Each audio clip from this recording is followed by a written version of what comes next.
Welcome to India Sense. I'm Gaurie Dwivedi, and in this show, I view the world of global politics, global economics, and the buzzing world of technology through the lens of India, with stories about India's rise and its ascent. Let's get started. Let's get the headlines first. The first budget of Modi 3.0 is unveiled. Finance Minister Nirmala Sitharaman delivers a budget for growth and employment with a big focus on attracting investments and laying the roadmap for making India the EV hub of the world. Has the flux in US politics finally settled? After President Biden's shock exit from the presidential race, it seems Kamala Harris is now the presumptive Democrat nominee. Is the stage set for Kamala Harris versus Donald Trump? Focus now shifts on the key battleground states.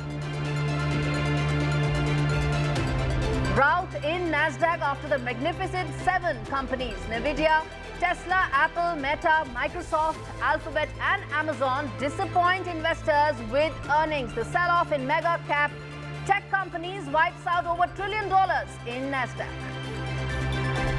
Hours before the opening ceremony of the Paris Olympics, France's high-speed rail network hit by malicious acts, including arson attacks that have disrupted the transport system, train operator SNCF said. Big voices on India ascents. Harvard professor Kenneth Rogoff and Renew Power founder and CEO Sumant Sinha on the state of the Indian economy.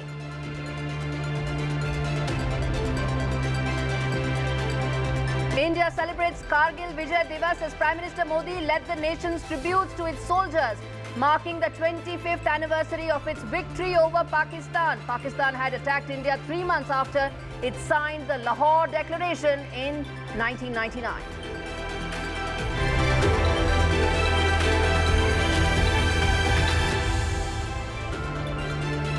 Our big story this week on India Sense is our focus on the budget. Modi 3.0's first budget. A budget which was for growth, continuity and a forward-looking reform agenda. India's budget which highlighted the intent of the government on how it will raise the money this year and how it will spend it, and its roadmap for growth, reforms and global economic leadership.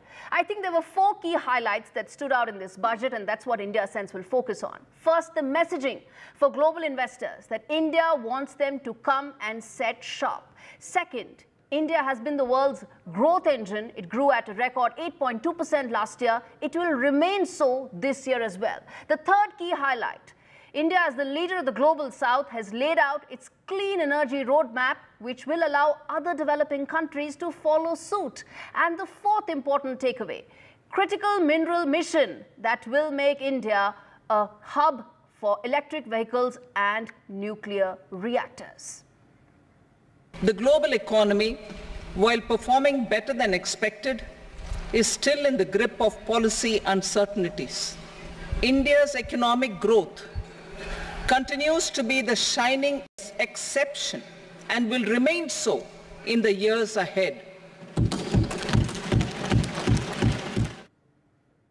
You heard Finance Minister Nirmala Sitharaman, and the fact is that global investors have been desperate to create an alternate supply chain or at least build a China plus one strategy. Vietnam has gained from it, Indonesia has gained from it, and so has America, where investments have actually flown back because investors want to China-proof their manufacturing capabilities. And I believe India could be next. Mobile manufacturing has seen a lot of investments, and other sectors are now poised or primed for it. Finance Minister Nirmala Sitharaman cut tax rates for foreign investors and promised more reforms, whether it was for ease of doing business, rejigging custom duties, or slashing indirect taxes or GST, and coming out with targeted skilling programs to ensure that the quality of human resources that India offers to global companies improves. By all accounts, Indian economy will outgrow others this year. India has not gone on a mindless spending spree, and it will focus on asset building growth. And I believe the 10.5% growth numbers that the budget came out with is conservative, probably too conservative, and we'll do much more than that. But there's a catch here, there's a caveat. The Indian economy doesn't exist in a vacuum. It operates in a dynamic and probably a very chaotic geopolitical climate right now. There's the flux in US politics, and its impact on the future of the Israel-Hamas conflict, the future of the Russia-Ukraine conflict, and it is bound to have an impact on the state of the Indian economy. Whether it is crude oil, whether it's food, Indian economy will be impacted. Add to it the possibility of a protectionist regime in America if Donald Trump wins. And what we get are headwinds. And to discuss all of this, let's get our first top voice on the show.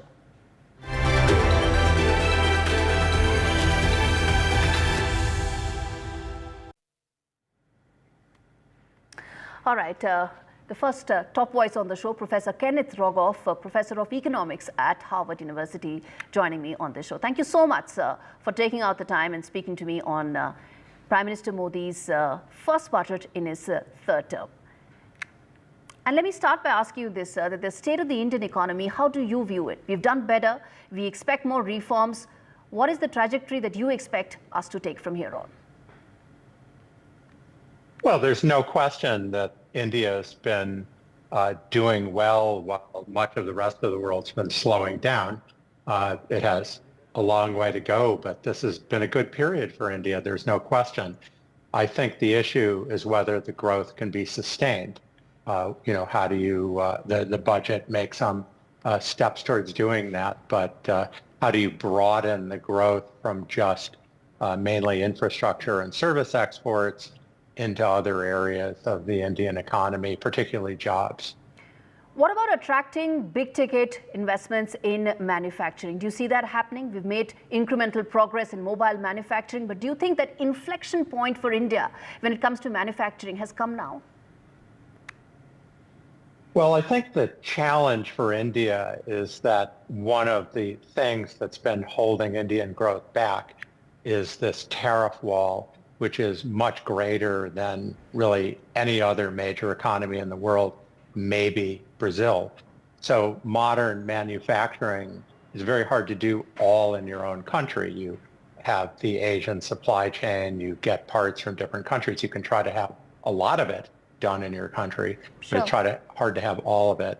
So that's been a perpetual handicap for India in building up in manufacturing. Any specific reform that you would have wanted in the budget, something that you feel would have probably attracted more global investments, or something that comes in the way of India attracting big ticket investments? Well, there's some in the budget. I think that's important. So, but yes, that's a very big one. Opening India into global supply chains. That also would put pressure on the monopolies in India, the very large conglomerates that control an increasing part of the economy. India's doing a lot of things right, don't misunderstand me, but I think that's one area where the Indian growth model has been very different from what the rest of Asia has followed pretty successfully, I would say. So yes, I think tariffs would absolutely be a thing to be addressed. I certainly recognize that that's being done to some extent, and more would be better. Of course, more can be done. We want to attract more investments. We are on a reform path. We want to train our workforce to be future ready. But there are variables beyond our control. How do you see the geopolitical climate that India operates in impacting its economy? Well, it's not good to have all this global conflict going on. It has to be said, India has been handling that quite adroitly. It has been able to continue to grow by, in many ways, remaining neutral, and it's benefited in some ways. For example, a lot of investments going to India that had been going to China, and that's definitely been a positive for India. But certainly if we have conflict get worse, I don't know how much worse the Russia-Ukraine war can get, but certainly the Middle East could get much worse, and the Taiwan Straits could get much worse. And, on the whole, those aren't good for India. I think this is a situation where India's neutrality has served it well, but still, on the whole, it would be better to have the world growing well than just to have India doing well. Absolutely, absolutely. Professor Rogoff, thank you so much for taking out the time and speaking to me on India Ascents. Now, future economic battles will probably be fought on access to minerals and who has how much of it. And China seems to have acted fast. It's built up enormous stockpiles of critical minerals. And the budget, Indian budget, has set up a critical minerals mission to ensure that India also now catches up on this. It ensures that minerals that are crucial for sectors like renewable energy, space, defense, telecom, high-tech electronics and nuclear energy now remain available to India now and going forward. Remember, for India to be a hub of electric vehicles, access to these crucial minerals, whether it's lithium, copper, cobalt, is very important. In fact, it's non-negotiable. And the mission could redefine how electric vehicle manufacturing takes off in a big way in India. I would personally want the government to probably proactively ensure that it goes about acquiring mines overseas, just like how China has been doing the last 10 years to ensure long-term supply of critical minerals. But the first step is what the budget does, which is the critical mineral mission. Now, the last piece of this year's budget matrix is the futuristic approach it has taken towards India's energy transition. There's a reason why wars in the Middle East impact us. It impacts us a lot. And that's because we rely on fossil fuels and import most of our oil needs.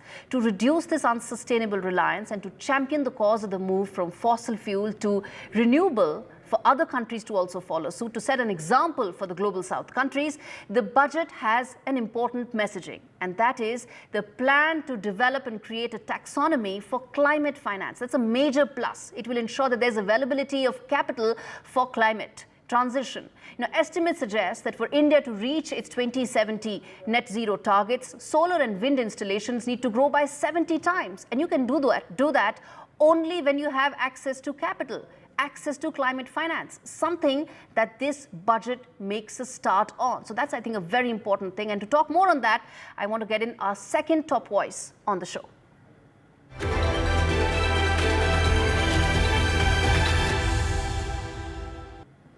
Second top voice on the show, Sumant Sinha, CEO and founder of Renew Power, one of the world's leading renewable energy companies and India's first clean energy to be listed on the NASDAQ. Mr. Sinha, thanks much for speaking to me on India Sense. How significant, I want to ask you this about the critical minerals mission, because I feel very strongly about it. Do you share my optimism? How significant it is? I think, look, it's very significant. There's no question about it. It is very clear that the clean energy the revolution that we are in the midst of right now is going to require a very different set of minerals compared to earlier fossil fuel type minerals.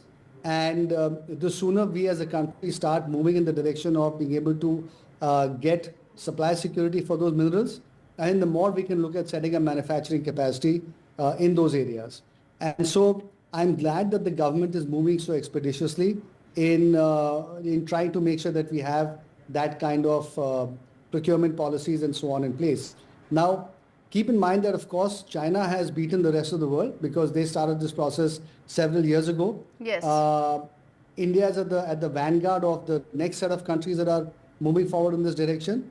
And so I think we are still, at a point where we haven't lost the battle. And I think it's great that the government is doing what it's doing.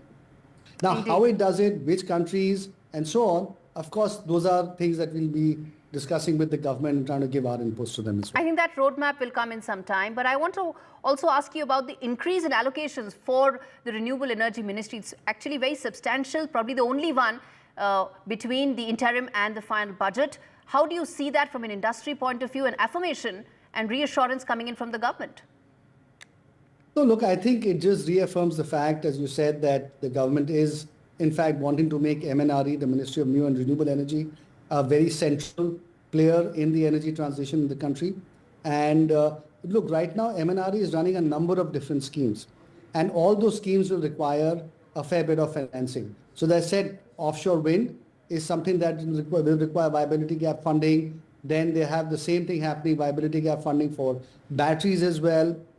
Then with the new pumped storage policy, there's likely to be some VGF for that also. So there are a number of different initiatives that the government has started off that will all require to get funded, including, Right. for example, the rooftop, the PM's rooftop scheme.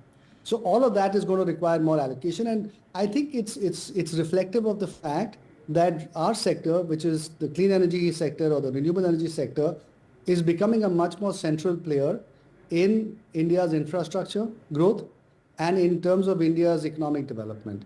And I think the allocations, the higher allocations to our ministry are just a manifestation of that. Exactly. They are testimony to the commitment towards India's clean energy transition. Thanks much, Sumant Sinha, for speaking to me on India Sense. And with that, we slip into a very short break. We come back with lots more on the other side. Stay with us.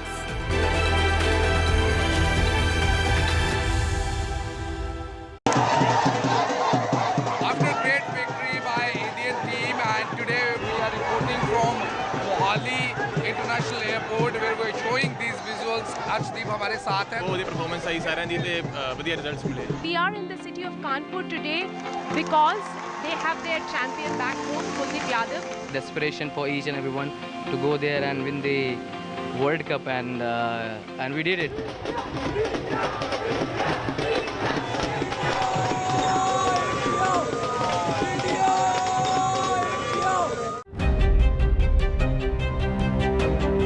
Hello and welcome to India Sense, where I speak with global opinion makers. The United States has made a strategic decision over the last 20 years to move closer to India. So a $7 trillion economy seems a perfectly conceivable number. If you want to be a national party, it's that you sort of accept the way the world is rather than want to endlessly hark back to how it was. Modi is promoting the digitization of the economy, which is accelerating growth in the country. Stay informed and entertained with the new and updated NDTV News app. You can watch all our channels live, listen to podcasts, read breaking and exclusive news from around the world and more. Download the NDTV app today and get access to the best journalism and storytelling on your smartphone or tablet.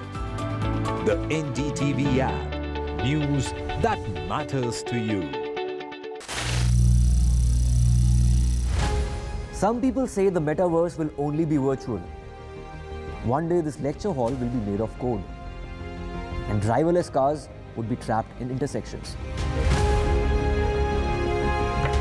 But even in this maze of the future, you can't wish away health. It's time to become more resilient.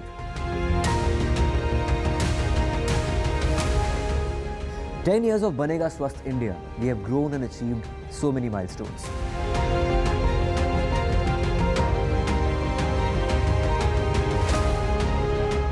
And now I have a plan to beat the urgency, to stop breathing with difficulty, to relieve getting choked with inactivity.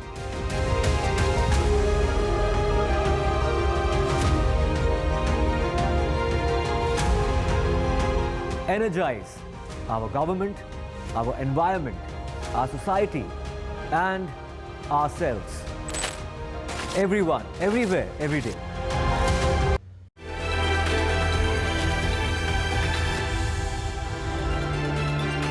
Welcome back. You're watching India Sense. It's now time for the first wide-angle story on the show. It seems the uncertainty of the last 2 weeks has finally given way to now a near certain contest between Kamala Harris and Donald Trump, though her candidature will be formally ratified at the Democratic Convention on the 19th of August. Harris is, for all practical purposes, the presumptive Democrat nominee. She's also got an endorsement from the Obamas, finally. Her campaign is flush with funds, record $126 million in the last 3 days alone. But the contest now shifts to the battleground states. 6 of them on your screens are one of them. I'm taking them one by one. First is Arizona, has the lowest proportion of black voters in the country. Next is Nevada, which has the highest proportion of Latino voters. Then where Trump's anti-immigration stance will have an impact. Then there's Georgia with the highest proportion of black voters in America. Michigan, highest population of Arab Americans. There you can see. Gaza war will be a key issue there. Then there's Pennsylvania, electorally the most important state in America, highest electoral college votes, 19. And then there's Wisconsin, where the fight is likely to be very close. In fact, in 2019, 2/3 of most of the poll events were just in these swing states, handful of them. And that is where the entire battle has now shifted. Remains to be seen whether it's going to be Kamala Harris or whether it's going to be Donald Trump that will swing these states in the next couple of months. The next wide-angle story on the show. Israel Prime Minister Benjamin Netanyahu was at his emphatic best, combative best, when he addressed the US Congress. But amidst that applause, that ovation, there was a conspicuous absence of Vice President Kamala Harris and also Nancy Pelosi, clearly indicating that Netanyahu's speeches now are having less than the desired result. Both Donald Trump and Kamala Harris want the ongoing Israel-Hamas conflict to now end. They have different reasons, they have different leanings, but they both want it to end. Kamala Harris feels that an immediate ceasefire is important given the humanitarian toll it is taking. For Trump, this war has been a PR disaster. He wants it to end right away, and he doesn't want his campaign to be affected by it at all. But make no mistake, Trump has been the most pro-Israel US president ever, but he senses that the electorate doesn't stand on it as much as it did probably 6 months down the line. This leaves Netanyahu with very little wiggle room, because add to it the shrinking of his base in Israel as well. So where does that leave him? He will have to probably accept a peace offer, even as he wants the war to move to the next stage. He's gone deep inside Gaza. He's now going to Khan Yunis. But back home, his options are running out. He's running out of time. But take a look at what he's doing with the next phase of the war. The Prime Minister of the State of Israel.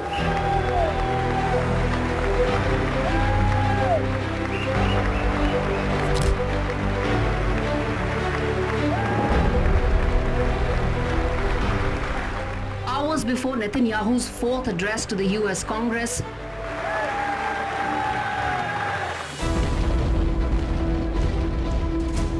Israeli forces carried out fresh raids in Gaza Strip.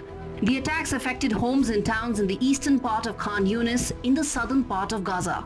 These were the latest attacks in the 9-month-long war started after Hamas attacked Israel on the 7th of October, killing 1,200 people and taking 251 hostages. Since then, Israel and its combative Prime Minister Benjamin Netanyahu have pledged the attacks will continue till Hamas has been completely destroyed. The latest Israeli attacks in Khan Yunis comes after Israeli military ordered evacuation of a part of the Gaza Strip designated as a humanitarian zone. Palestinians, meanwhile, claim that the death toll of Israel's attacks stands at 39,000, a figure Israel disputes. Meanwhile, Israel continues to focus on Khan Yunis, even as two UN agencies, UNRWA and UNOCHA, have claimed Israel attacks have forced 150,000 people to flee the Gazan city this week alone. As Israel continues its hunt for all of Hamas's commanders, its tanks were pushing deep inside Bani Sulayla district, and its operations in Al-Qarara continue. With Hezbollah in the north, Hamas in Gaza, and Iran-backed Houthis in Yemen, Netanyahu's 9-month-long offensive has now entered its deadly phase 2. Even as back-channel negotiations for a peace deal have gathered steam. Remains to be seen how long a negotiated peace settlement could take. With that, it's a wrap on this edition of India Sense. Thanks so much for watching.